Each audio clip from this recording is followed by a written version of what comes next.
Can I go now? Oh yeah.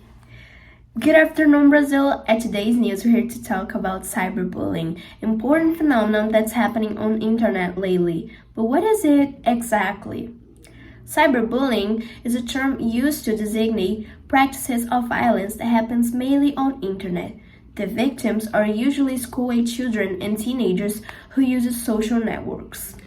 A research made by Ipsos ranks Brazil as the second country with the highest occurrence of cyberbullying cases in the entire world. That's a lot of cases. Am I right? Just like bullying, practiced outside of the virtual environment, cyberbullying can bring serious consequences for the young victims. In general, the effects start with picture of isolation and sadness, but it can evolve into serious depression, anxiety disorder, and panic disorder. Then, it's extremely important that we talk about cyberbullying and prevent this horrible practice from happening. Reporter Daniela will present us a case and tell us more about this type of bullying. I'll leave it to you now, Dani. Good afternoon, Brazil. The blogger Candace Rolla is the newest status on social media. What nobody knows about her is that behind her beautiful posts, Candace faced many struggles due to cyberbullying. Check out her experience as a victim of cyberbullying right now. Hey guys, well, it's very difficult and complicated to talk about my experience, but I recognize the importance of talking about cyberbullying to help other people who are going through the same, so I accepted reporter Daniela's invitation.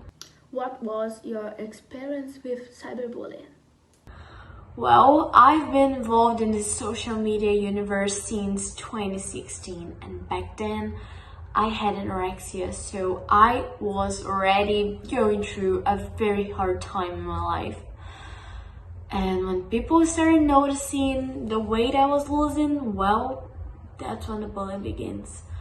I received nasty and horrible messages every day telling me how ugly and thin I was.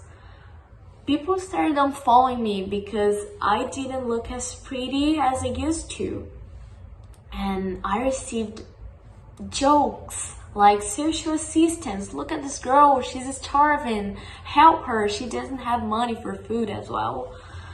And all these commentaries made my recovery so much worse. How did you handle it back then? This whole situation brought me serious consequences. I became a sad and insecure person. I looked myself in the mirror and I cried because I had no self-esteem anymore. I didn't know what to do. I felt completely lost. It was thanks to my family that realized what was happening that I didn't enter into a depression state. So they supported me a lot and searched for psychological help for me. Thanks for your attention. See you next time.